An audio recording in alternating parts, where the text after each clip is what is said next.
Welcome to రాజంస TV. నేను మీ శ్రీనివాస్.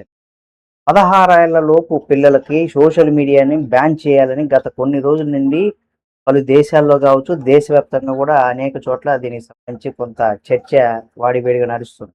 అయితే దీనికి సంబంధించి ఇప్పుడు పెద్ద టాకింగ్ సంచలనమైనటువంటి నిర్ణయం ఇప్పుడు వెలువడింది. ముఖ్యంగా ప్రపంచవ్యాప్తంగా ఇది చర్చనీయాంశంగా మారిపోయింది. ఈ సంచలన నిర్ణయం కూడా ఒక చర్చకి దారితీసింది. ముఖ్యంగా పిల్లలకు ఫోన్ ఇవ్వాలా? సోషల్ మీడియా అకౌంట్ ఓపెన్ చేయాలా? లేక వారి బాల్యాన్ని కాపాడాలా? ఈ ప్రశ్నకు సమాధానం బ్రిటన్ ప్రభుత్వం ఒకసారి భారీ నిర్ణయం తీసుకుంది దీనికి సంబంధించి. 16 ఏళ్లలోపు పిల్లలకు సోషల్ మీడియాని నిషేధించింది.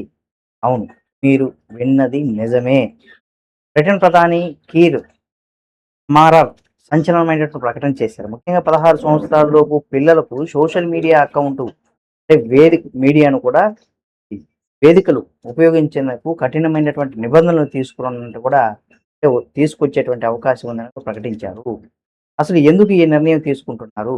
ప్రస్తుతం ప్రపంచవ్యాప్తంగా తల్లిదండ్రులు ఎక్కువగా ఇక్కడ కలవర పెడుతున్నటువంటి విషయం ఇది. ముఖ్యంగా ఎందుకు పిల్లల్లో మొబైల్ ఫోను బారిన పడి మొబైల్ ఫోన్కి వ్యసనం అయిపోతున్నారు, సోషల్ మీడియాకి బానిసత్వం అయిపోతున్నారు, చదువులపైన ప్రభావం తగ్గిపోతుంది, మానసిక ఆరోగ్య సమస్యలు పెరిగిపోతున్నాయి, అనుచితమైనటువంటి కంటెంట్లకు గురి కావడం, ఈ సమస్యలు రోజు రోజుకు పెరిగిపోవడంతో బ్రిటన్ ప్రభుత్వం కఠినమైనటువంటి నిర్ణయాలు కూడా తీసుకుంది.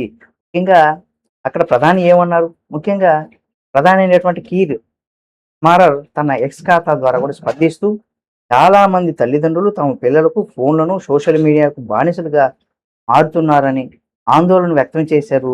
పిల్లలు తమ బాల్యాన్ని కోల్పోతున్నారని, వారికి సురక్షితమైనటువంటి బాల్యాన్ని తిరిగి ఇవ్వడం మా బాధ్యత అని కూడా స్పష్టం చేశారు. అంతేకాకుండా టెక్ కంపెనీలు గట్టిగానే హెచ్చరికలు కూడా జారీ చేశారు. అంటే ఈ నిర్ణయాన్ని వెనక్కి తీసుకోవాలని కూడా పెద్ద టెక్నాలజీ కంపెనీలు కూడా ఒత్తిడి తెస్తున్నాయి. బ్రిటన్ ప్రభుత్వం మాత్రం వెనక్కి తగ్గేది లేదని కూడా తేల్చి చెప్పేసింది. కంపెనీల లాభాల కంటే పిల్లల భవిష్యత్తే ముఖ్యమనేసి కూడా దేశాన్ని స్పష్టం చేసింది ముఖ్యంగా అక్కడ ప్రభుత్వం.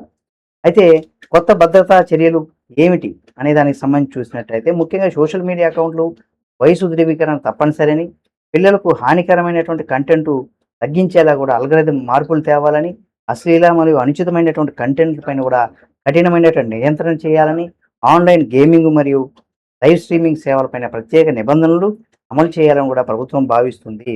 ముఖ్యంగా ఇది మొదటిసారి కాదు. గత ఏడాది ఆస్ట్రేలియాలో కూడా పిల్లలు టీనేజర్ల కోసం సోషల్ మీడియా పైన కఠినమైనటువంటి నిబంధనలు కూడా అమలు చేసింది. ఈ నిర్ణయాన్ని ప్రపంచవ్యాప్తంగా ప్రశంసలు కూడా లభించాయి. ఇప్పుడు కెనడా కూడా అదే దిశగా అడుగులు వేస్తుంది. ముఖ్యంగా ప్రపంచానికి పెట్టిన ఒక సందేశం ఏమిటంటే పిల్లలకు స్మార్ట్ ఫోన్లే కాదు, సంతోషకరమైనటువంటి బాల్యం కావాలని, స్క్రీన్ల ముందు కాదు నిజమైనటువంటి జీవితంలో ఎదగాలని కూడా అనే భావనతో ఈ నిర్ణయం తీసుకున్నట్టు కూడా తెలుస్తుంది. కాబట్టి సోషల్ మీడియా పిల్లలకు వరమా శాపమా అనేది కూడా తల్లిదండ్రులు కూడా అర్థం చేసుకుంటున్నారు. 16 ఏళ్లలోపు పిల్లలకు సోషల్ మీడియా బ్యాన్ చేయడం సరైనటువంటి నిర్ణయమేనని మీ అభిప్రాయాన్ని కూడా మీరు అవునా కాదా బ్యాన్ చేయడం అనేది కూడా కామెంట్ రూపంలో తెలియచేయండి. వీడియో మీకు నచ్చితే లైక్ చేయండి, తప్పనిసరిగా friends and family members share చేయండి. మరిన్ని ఆసక్తికరమైనటువంటి వీడియోలను ఎప్పటికప్పుడు మీ ముందు రాజహంస టీవీ ఛానల్ కాబట్టి సబ్స్క్రైబ్ చేసుకొని పక్కనే ఉన్నటువంటి బెల్ బటన్ ఒకటి మాత్రం మర్చిపోకండి.